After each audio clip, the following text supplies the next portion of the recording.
Good afternoon, everybody. The title of our presentation: Evolution of Communication and the Future of Marketing. Basically, I'm going to track how communication technology has developed and how marketing has evolved with it. In the very early stages of humanity, communities were small, and to educate people or pass information from one person to the other, gather them, spread, and tell stories. So, how do you make them stick? How do you make the story stick? Okay? Create whatever information, you create myths around whatever information you want to provide. You make them colorful, you use hyperbole, and it sticks and it passes from one generation to the other. If I ask you now, who is the wisest person in history? You probably will think King Solomon. Very good. And what story do you have to tell? Which of the Bible stories?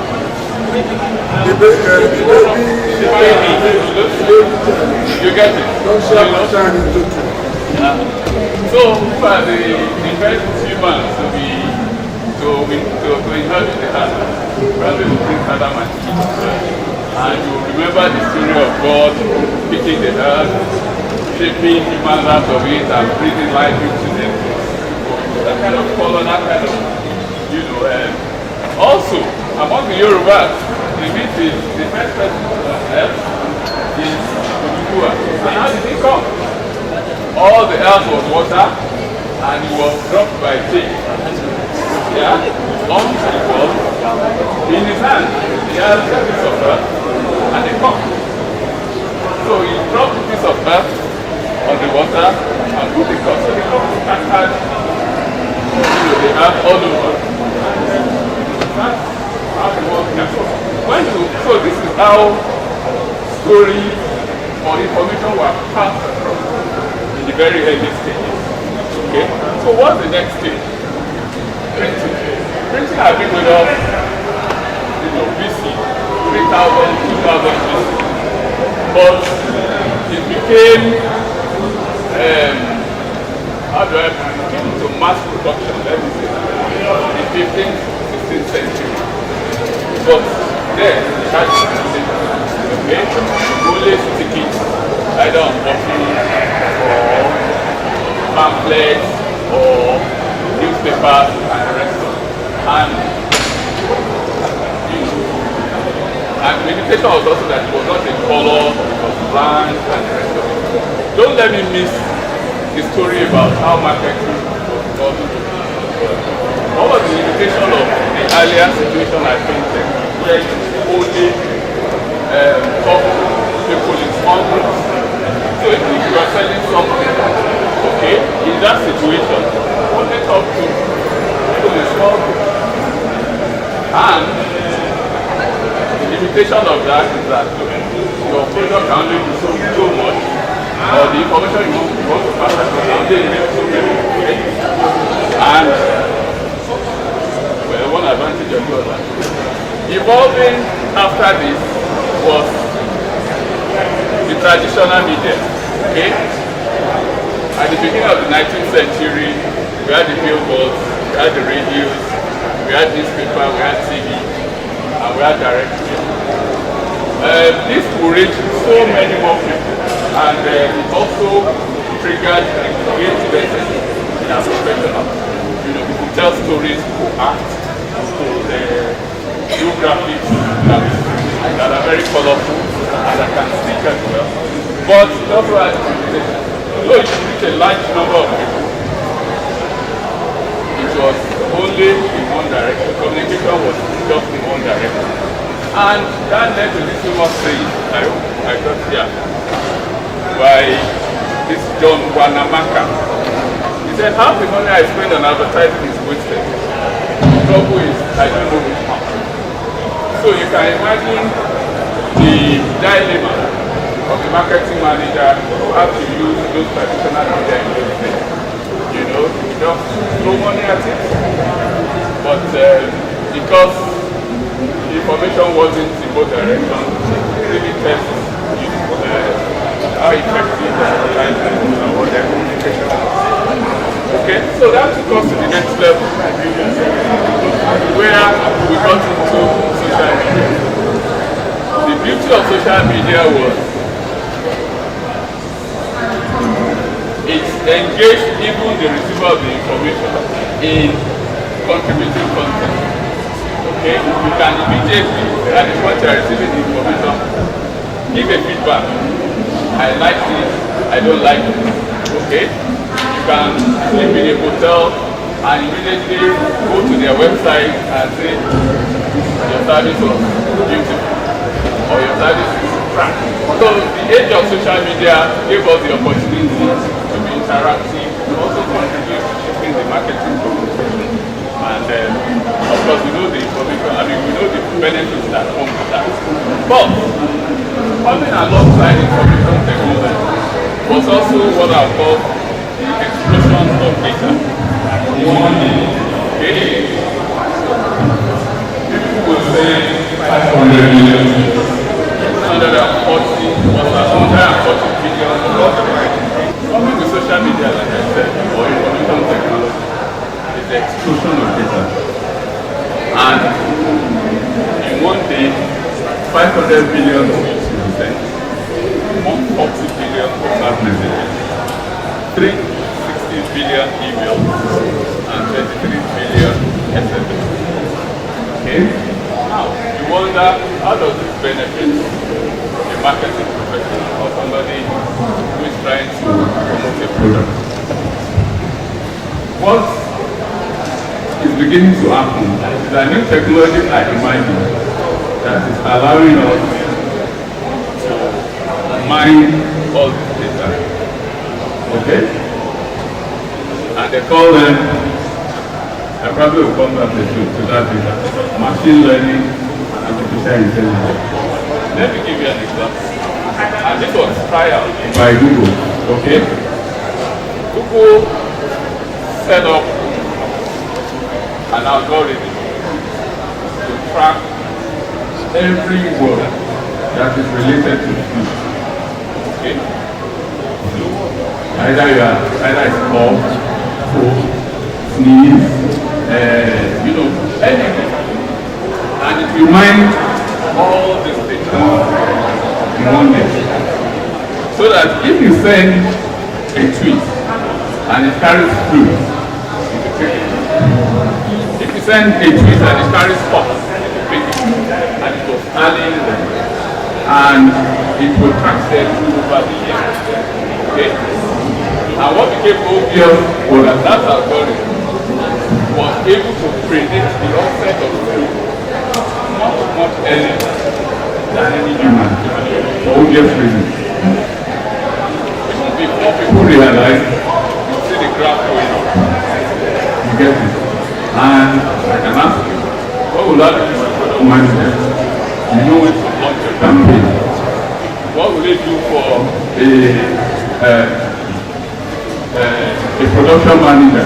You know how to plan your production. What will it do for the person doing purchases? Procurement manager. That is what AI and machine learning was able to do with all this data. Okay? And I want to give us also, now, beyond just finding data, okay? AI and machine learning is also beginning to assess predict our mood, our wants, our predilections as humans, even before they realize. Okay? It's beginning to understand us better than we understand ourselves. And I'll give you practical examples with the 2016 elections in the United States of America. There is a company called Cambridge Analytica. The company was engaged by the company to manage this campaign. And what did they do? I don't know if they were they were really allowed to break into Facebook data. But it became later. Anyway, they were able to mine Facebook data. And they will check, using some tools. They'll pick you, for instance, and check your likes, the people you follow, the pages you visit, how long you spend on those pages, related things, okay? And with that, they could predict that, okay, this one is in the bag, it's going to vote for us. This one is in the bag, vote for us. This one is borderline. Okay? What do they know? Now, if they think you are borderline, okay, and you are tending towards voting for us, what they will now do is they will block all positive messages about Hillary Clinton from coming into your place. Okay? They will block all positive messages about Hillary Clinton from coming to your feed. And your feed will only be receiving positive messages about Donald Trump. No implication of that immediately. So this is the need for all of the people who have Facebook accounts. And when they do market research and they ask people, haven't decided. Okay, well, they're already pushing you in the direction that they want. And when the elections came, all the people who said they had not decided voted Trump. And that was it. Okay? I'm sorry, okay, I've not been using this a lot, so that's why. So, that's about that. Let me be prompted by what we have on the screen. Okay, now, beyond not social media, there are also other things that are beginning to generate data. Okay? In an average car, you have 75 sensors, and those sensors generate data and upload it to all the data, and it's available to the mind. We have sensors in our homes for those your air conditioner, your microwave, and everything. And therefore, for houses that are very, very managed by electronics, there are a lot more sensors than the average home, but in the direction of the future. Camera in public spaces, okay, that one is very obvious. Sensors in the human body. We're beginning to have people who monitor their blood sugar on the go. Okay, they have a device that they attach to around. We have people who watch it, can measure their oxygen saturation level, can measure their pulse rates, can measure some measure blood pressure as well. And there are tools to mine them because they can be uploaded onto the web and this information can become available. Okay? So like I said, just like it was done for Facebook, all this with artificial intelligence can also be done and a lot of information can be used for marketing related products.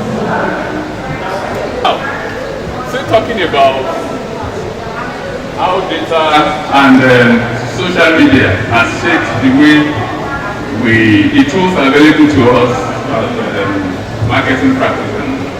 One way that it has affected us is that it's introduced new channels into our communication methods.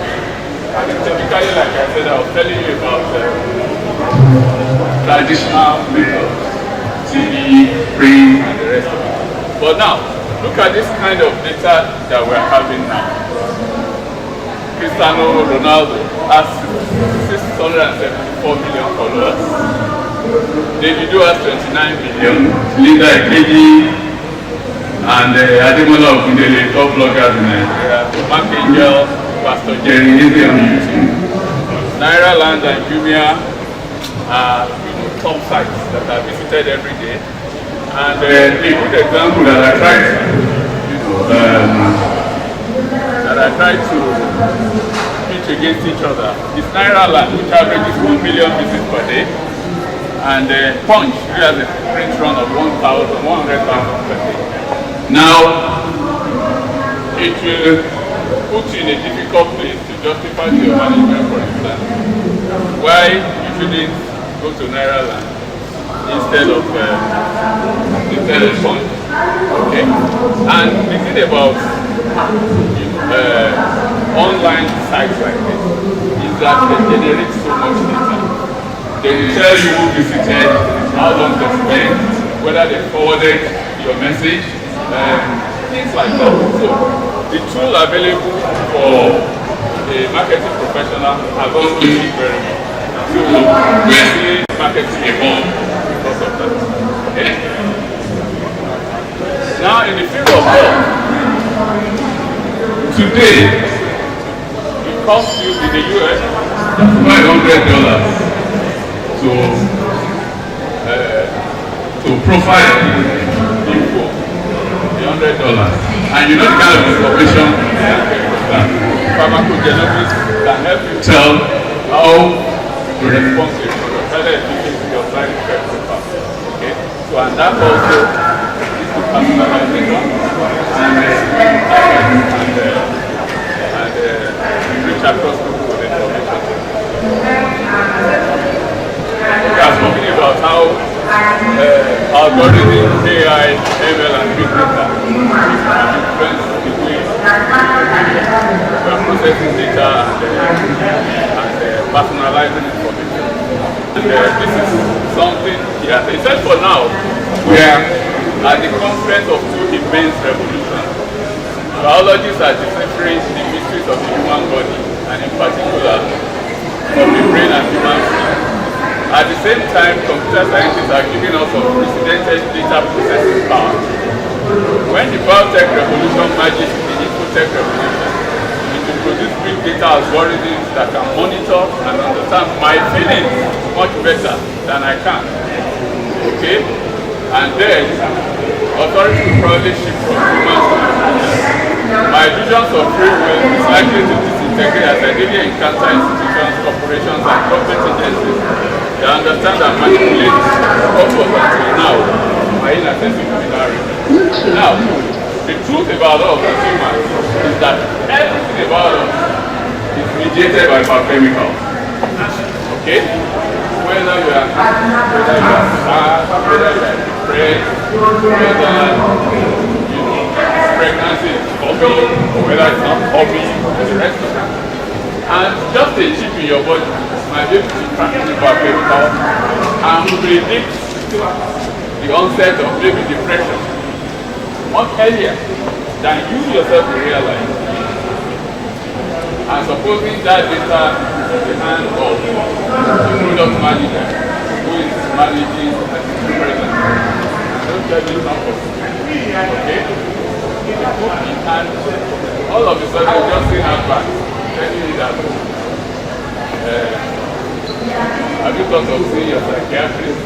And before you get to your psychiatrist, you already have some information and the rest of it. So this is how things will shape out in the future. Okay?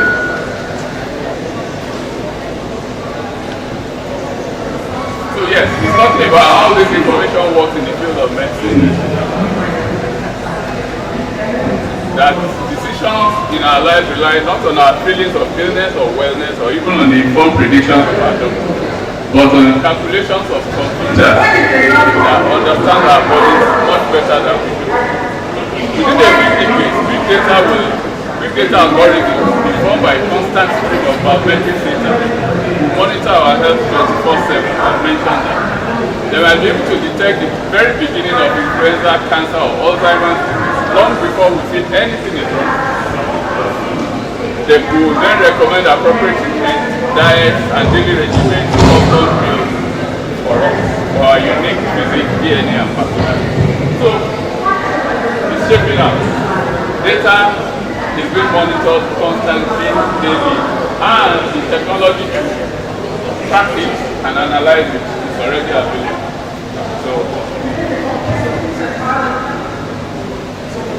okay, I hope we'll be able to hear this. This brings it very, very, very, very close. Okay. Do you know my usual? You get no. Before he said that, the person who picked the phone said, "This is Google. Phone number. I'm trying to get pizza." And the now said, the person now responded by saying, "Don't worry, Google just bought pizza hut, so you are in the right place." So he now said, "Do you want your usual?" And the man said, "My usual? How do you know my usual?" So the man now said, "Do you know my usual?" He said, "Oh, that from my record, we can see that this is what you normally buy, pizza with this kind of topping." And the guy said, "Oh, you are right. Go ahead and prepare that." Then the story now went on to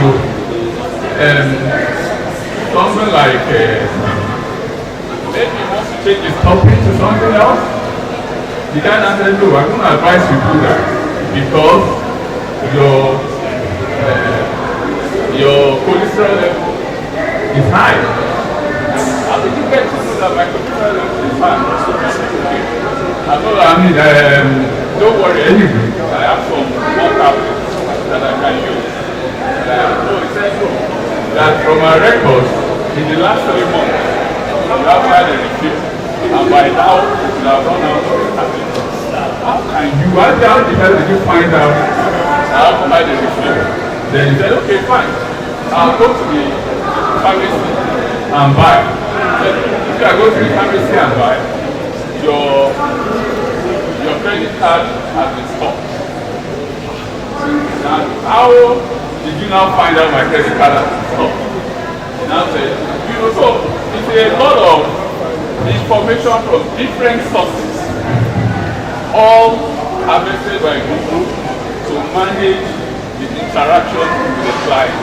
I mean, I wish you could listen to it. It's quite, hilarious because it drives the story. It is that marketing of the future will sit on massive amounts of data. Okay? The tools that we have, artificial intelligence, machine learning, will enable us to process those data. So it will allow us to intense personalization, predict trends in the market faster, and hopefully optimize our marketing budget. So ladies and gentlemen, welcome to the future. Thank you very much for your time. Àgbàtọ̀mọdé ẹ̀ máa yọ́nú sí mi o, ọkùnrin tóbìnrin ẹ̀ yọ́nú.